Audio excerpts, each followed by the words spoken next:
అసలు ఊహకందని రీతిలో ఏం చేస్తున్నారు, ఎప్పుడు ఏం చేస్తున్నారు అనే విషయాలు నిజంగా ప్రజలకి తప్ప ఇంకెవరికి అర్థం కావట్లేదేమో. అట్లీస్ట్ కార్యకర్తలతో అయినా ఏమైనా డిస్కస్ చేస్తారా, మనం ఇది చేస్తున్నాము, నెక్స్ట్ మనం పార్టీ కార్యకర్తలు మీరందరూ మీతో డిస్కస్ చేస్తారా, లేకపోతే అదే నేను అడుగుతున్నాను. మమ్మల్ని ఏమన్నా ఇలాంటి ముంచేసే ఐడియాలా నాకు అర్థం కావట్లేదు. ఇప్పుడు వీరశేఖర్ గారు చెప్పింది వెరీ ప్రాక్టికల్ గా ఇప్పుడున్న పొలిటికల్ సిస్టమ్ లో పొలిటికల్ పార్టీస్ అట్లా మౌల్డ్ అయిన విధి విధానం వల్ల ఇంకా అది తప్పితే అలా చేయకపోతే సస్టైనబిలిటీ లేని పరిస్థితుల్లో పొలిటికల్ పార్టీస్ వచ్చేసాయి. సో అలా ఉన్న విధి విధానాన్ని ఈయన ఎంత అంటే మాకు కూడా చాలా గర్వంగా ఉంటది. ఆయన తీసుకునే ప్రతి స్టెప్ మేమంతా బ్లైండ్ గా వెళ్ళిపోతాం. మనకేం వస్తుంది, మనకేమి రాలేదు, మనం ఫైనాన్షియల్ గా మనం గెటాన్ అయితేనే కదా మళ్ళీ నెక్స్ట్ ఇయర్స్ మనం పని చేస్తాము, నాయకులైనా కార్యకర్తలైనా సంపాదించుకోవాలి. ఇదే థాట్ లో చేసేసాయి పొలిటికల్ సిస్టమ్. భయపడుతున్నారు, మీరు ఏం చేస్తారు అనేది భయపడి చేస్తున్నారు. మీకు అర్థం కావట్లేదు. మీకు గర్వంగానే ఉంటుంది, బానే ఉంది, కానీ ఇక్కడ అసలు అర్థం కావట్లేదు ఏం చేస్తున్నారు అనేది అర్థం కావట్లేదు. చెప్తానండి, టైం ఇస్తే చెప్తా. ఆయన ఇప్పుడు పవన్ కళ్యాణ్ గారు అనే వ్యక్తి అధికారం లేనప్పుడే ఆయన ఏం చేయగలరు అనేది అందరికి ఆదర్శవంతంగా 3,000 మంది రైతులు చనిపోతే ఆయన చేతిలో, ఆయన పరిధిలో, ఆయనకున్న చిన్న పరిధిలోనే 3,000 మంది రైతులు కుటుంబాలకు వెళ్ళి నేనున్నాను అండగా భరోసాగా నిలబడ్డారు.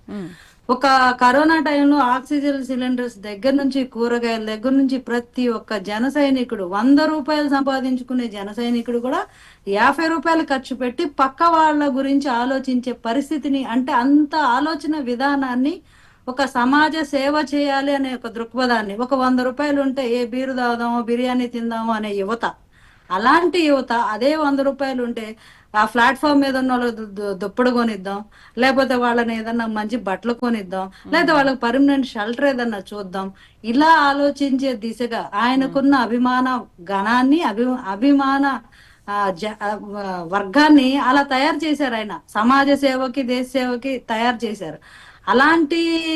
అలా సేవ చేస్తూ కూడా ఎవరికి వాళ్ళు ఎంపవర్ అయ్యే విధంగా ఇప్పుడు వెరీ క్లియర్ గా ఆయన ఒకటే విధానం చెప్పారు. మీరు గమనించినట్లయితే మా ప్రెసిడెంట్ గారు ఇచ్చిన స్పీచ్ లో ఈరోజు ప్రతి ఒక్కళ్ళు ఒళ్ళొంచి పని చేయాలి, పని చేయకపోతే పని విలువ మీకు తెలియదు, పని విలువ తెలియకపోతే సంపాదన తెలియదు, మీరు ఎంపవర్ అవ్వలేరు, మీరు ఇంకొకరిని పోషించలేరు, ఇంకొకరికి ఆసరాగా నిలబడలేరు. మీరు పని చేయాలి, ఫోన్లు పట్టుకొని టీవీలు ఎదురుగా కూర్చోవడం కాదు. సెలవు వచ్చిందంటే పొలం వెళ్ళండి, వ్యవసాయంలో భాగం అవ్వండి, ఉపాధి హామీ పనుల్లో భాగం అవ్వండి, పని చేయండి, కష్టపడాలి. ఆ స్లోగన్ ఏంటి అంటే అవినీతి చేయండి, సంపాదించుకోండి కాదు ఆయన చెప్పేది. కష్టపడండి, మీకున్న ఛానల్స్ ని యూటిలైజ్ చేసుకోండి, మీకున్న వనరులను యూటిలైజ్ చేసుకోండి, మీ మేధాశక్తిని తీయండి, 10 మందికి ఆసరాగా నిలవండి, మీరు 10 మందికి పని కల్పించేలాగా వెళ్ళండి. అలా ఎంపవర్ చేస్తారు. అలా ఎవరైనా వస్తే లీడర్స్ కానీ, మా పార్టీలో ఉన్న ఎంటర్ప్రైనర్స్, లీడర్స్ గా ఎంటర్ప్రైనర్స్ గా ఎంతో మంది ఇప్పుడు అవుతున్నారు. ఎందుకంటే బికాస్ ఆఫ్ ఆయన ఒకవైపు షూటింగ్ చేస్తున్నారు, పొలిటికల్ సిస్టమ్ లో నిర్విరామంగా పనిచేస్తున్నారు, అట్ ద సేమ్ టైం సమాజ సేవ చేయడానికి ఆయనకు వచ్చిన ఆదాయాన్ని ఎలా ప్లాన్ చేశారు. ఇది అంతా ఒక ఆయన ఒక కేస్ స్టడీ లాగా మాకున్నాడు. ఎంత పెద్ద కేస్ స్టడీ మా ఎదురుగా ఉంటే ప్రజల సమస్యల్ని కూడా చాలా ప్రశాంతంగా వింటున్నారు. అది రూట్ కాజెస్ ని, ఒక సమస్య వినంగానే అది ఎంత క్లియర్ గా రూట్ కాజ్ ఏంటి, దాన్ని ఎలా మనం ఇది ఫర్ ఎగ్జాంపుల్ ఉపాధి హామీ పథకాన్ని వ్యవసాయ శాఖకి అనుసంధానం చేయాలి. ఇది ఎలా చేయడం, అది ప్లానింగ్ కమిషన్ చేయాలి. Planning commission only can distribute the funds to the centre and state. Centre కానీ స్టేట్స్ కానీ ప్లానింగ్ కమిషన్ మాత్రమే రెవెన్యూ ఫండ్స్ ని డిస్ట్రిబ్యూట్ చేయగలదు. సో వాళ్ళే తీసుకోవాలి. వాళ్ళు ఏదో రెవెన్యూ ఫండ్స్ ని ఎలాగా వీళ్ళు మళ్ళిస్తారు ఉపాధి హామీ పథకానికి, ఎంత బేర్ చేయగలరు. ఇలా ఒక పెద్ద మొత్తంలో వ్యవసాయానికి అనుసంధానం చేస్తే పని దినాలు పెరిగితే వేతనాలు ఇవ్వగలమా లేదా, దానివల్ల ప్రొడక్టివిటీ పెరిగితే రైతుల్లో కూడా డబ్బులు వస్తాయి, తద్వారా ట్యాక్సులు వచ్చి తద్వారా గవర్నమెంట్ కూడా ఆదాయం వస్తుంది, రెవెన్యూ జనరేట్ అవుతుంది అక్కడ. సో అది ఇది బ్యాలెన్స్ అవుద్దా లేదా, దీనికోసం ఎంత మేధోమదనం చేస్తున్నారు ఆయన. ప్లానింగ్ కమిషన్ తో కూడా డిస్కస్ చేసి దాన్ని సత్వరమే బాధ్యత తీసుకునేలా, అంటే ఆ రూట్ కాజ్ ని కూడా ఏదైనా ఒకటి చెయ్యాలి అనుకుంటే దానికి ఎన్ని మార్గాలు ఉన్నాయి, ఎలా చెయ్యాలి, ఎలా అప్రోచ్ అవ్వాలి, దీన్ని ఎలా ఫ్రూట్ఫుల్ అయ్యేలాగా అయ్యే వరకు ఎలా పట్టాలి, అవ్వడానికి అవకాశాలు ఎలా చేర్చిక్కించుకోవాలి, ఇవన్నీ ఆయన కనిపిస్తానే ఉంది. ఏదో ఒక నడిచొచ్చే డిక్షనరీ లాగా ఆయన చేసే పనులు, ఆయన చేసే విధి విధానమే ఇక్కడ పొలిటికల్ సిస్టమ్ లో కూడా ఓట్లు ఎలా పడతాయి అని అన్నారు ఇందాక.